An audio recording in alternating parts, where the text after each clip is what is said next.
दिल्ली से अमृतसर की ट्रेन 5 घंटे देर थी। मैं प्लेटफॉर्म पर अकेला बैठा चाय की चुस्कियां ले रहा था।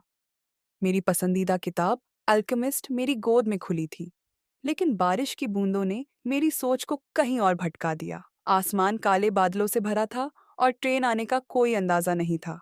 उसी वक्त मेरी नज़र पास ही खड़ी एक लड़की पर पड़ी।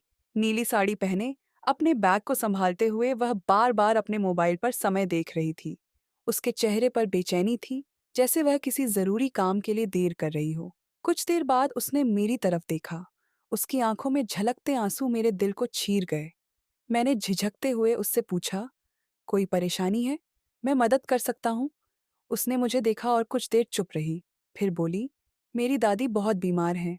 मैं अमृतसर उन्हें देखने जा रही हूँ, लेकिन ट्रेन इतनी लेट है, मैं शायद समय पर ना पहुँच पाऊँ। मैंने उसकी बात सुनकर सांत्वना दी। ट्रेन देर से आएगी, लेकिन शायद आप वक्त पर पहुँच जाएं।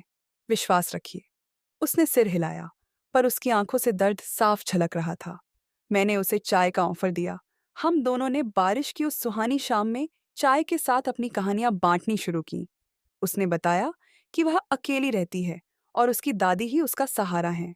मैंने उसे अपनी नौकरी, परिवार और जिंदगी के छोटे छोटे हिस्से साझा किए। जैसे जैसे समय बीता, हम दोनों एक दूसरे को बेहतर समझने लगे। ट्रेन के आने का अनाउंसमेंट हुआ। वह खुशी से उठी, लेकिन उसकी आंखों में अब भी उदासी थी। जाते जाते उसने कहा, आपसे मिलकर अच्छा लगा। कभी सोचा नहीं था कि एक अजनबी भी इतनी सुकून दे सकता है। मैंने जवाब दिया, शायद कुछ अजनबी ही जिंदगी को खास बनाते हैं। आपकी दादी जल्द ठीक हो जाएंगी, यही दुआ है। हम दोनों ट्रेन में चढ़े। वह अपनी सीट पर बैठ गई और मैं अपनी। अमृतसर पहुंचने के बाद उसने मुझे देखा, मुस्कुराई और चली गई।